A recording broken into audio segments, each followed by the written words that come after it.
this week we have some very special guests. Now, with the presidential elections coming up, we wanted to ask some really important questions. Yeah, now the topic for the debate today will be strictly on the country's beautiful tourism industry and the attractions, of course. Now, each of our guests will have 1 minute to respond to each question. Now, let's welcome our guests. Thank you so much for joining us today. Hello, it's good to be here. Thanks for having us. Now, Madam Secretary, since you won the coin flip backstage, we're going to let you answer the first question here. Great. Madam, if you should win, what message would you have your animatronic figure say in the Hall of Presidents?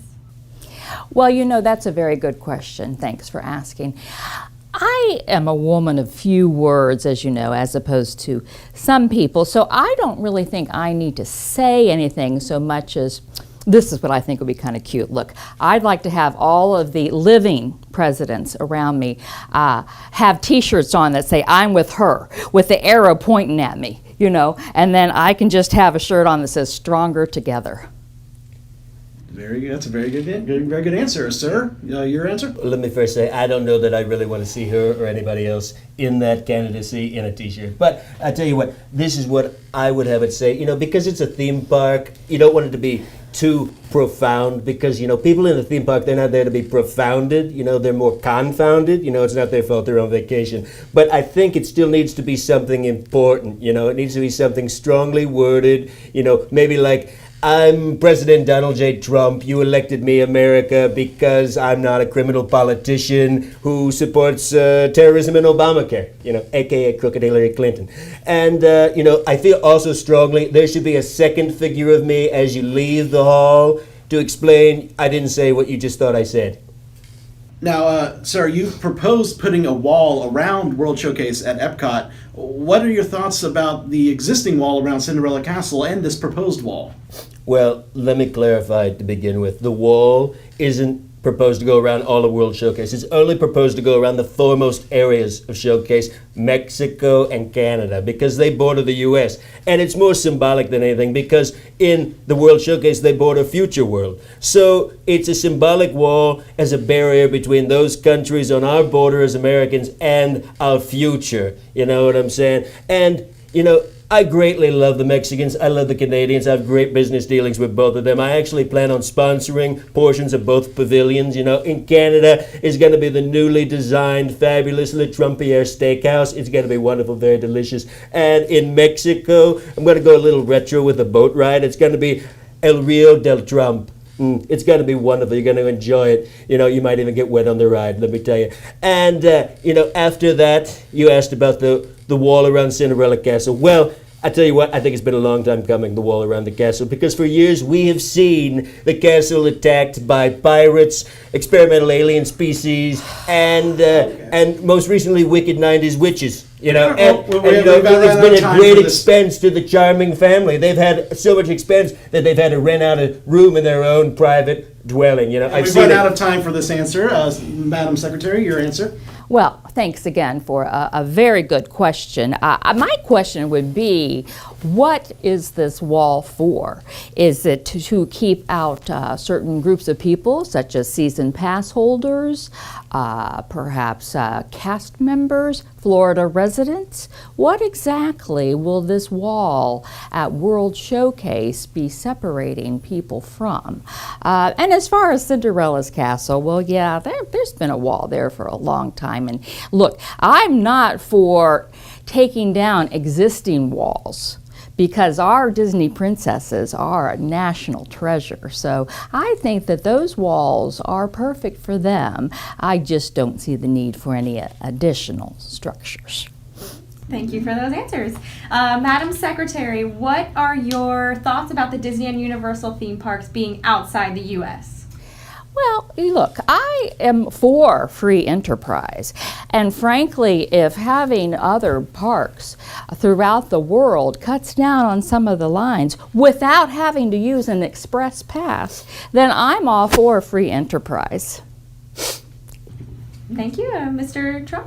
I'm actually for it as well. I have to agree with Secretary Clinton. You happy with that? I want you to be happy, okay? I have to agree with her on that. The parks in other countries like China, having multiple parks over there will cut down on those people trying to come over here to America to our parks. It'll also create jobs, low-paying jobs in those parks, so the low-paying jobs in the American parks are secure for the Americans. And the one thing I have to say is that American companies are taking those good rides over there to China. They're taking them outside of our country. They're building better rides outside of the country, and we need to have that stop. We need to bring better rides here. For example, in China, Hong Kong, I believe they have the Tron Cycle coaster, the Tron coaster. I'm thinking about building an American version, the Trump coaster, where you can ride on hair cycles. Well, those are very interesting answers. Thank you so much for that. Now, let me know, Mr. Trump, what is your favorite theme park attraction and why? I tell you what, I do have favorites. I also have non-favorites. I tell you what, some of my non-favorites, Obama's Wild Ride, because it's gone on 8 years too long. And, I like the teacups. I like the teacups because they support me and I support them. I don't like the Hillary Barack safaris, because the last time I went on, the driver, they pointed out a Rosie O'Donnell and I lost my lunch. But I do like my idea for the new overlay of an Orlando classic. It's going to be called the new Trump Tower of Pleasure. You don't even need a lap bar. I just hold you down in your seat, up and down, screaming. You're going to love it. And you don't get a picture at the end of it, though. You got to just have people believe that it happened. Okay. Oh, and I also like Trump Story Mania. You can toss rings around the illegal aliens.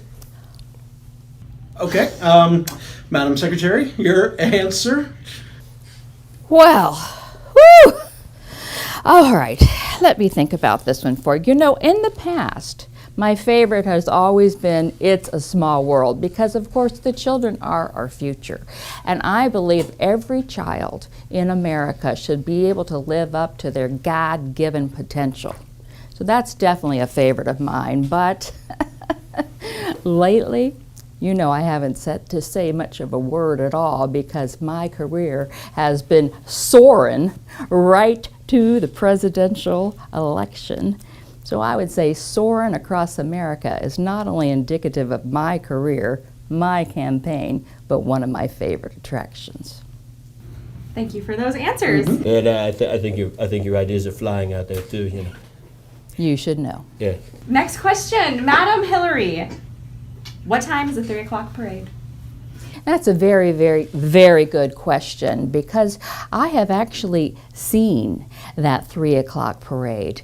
I took my daughter, little Hillary, and the two grandkids there, and I can tell you that what time is the 3 o'clock parade?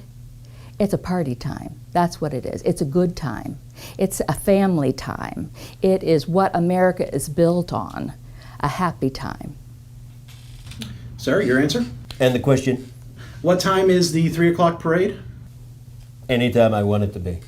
I got tons of money. Literally, I can make it happen whenever I want. If I want to watch a 3 o'clock parade at 6 o'clock p.m., I can make it happen, It's easy to make it happen. I tell you what, 3 o'clock is a terrible time for a parade. You got to get your spot to watch it at like 1, maybe 1:30 p.m. That's in the middle of the day, You sit on the hot cement on the curb. It's hot cement. You sit down, you might burn your back a thigh. That's if you're wearing unflattering shorts, which I would never do. Then you're sitting out there in the sun, sizzle, boom, sunburn. You got to have a nice even tan like me. That's somebody with a sunburn is very hard to be a 10.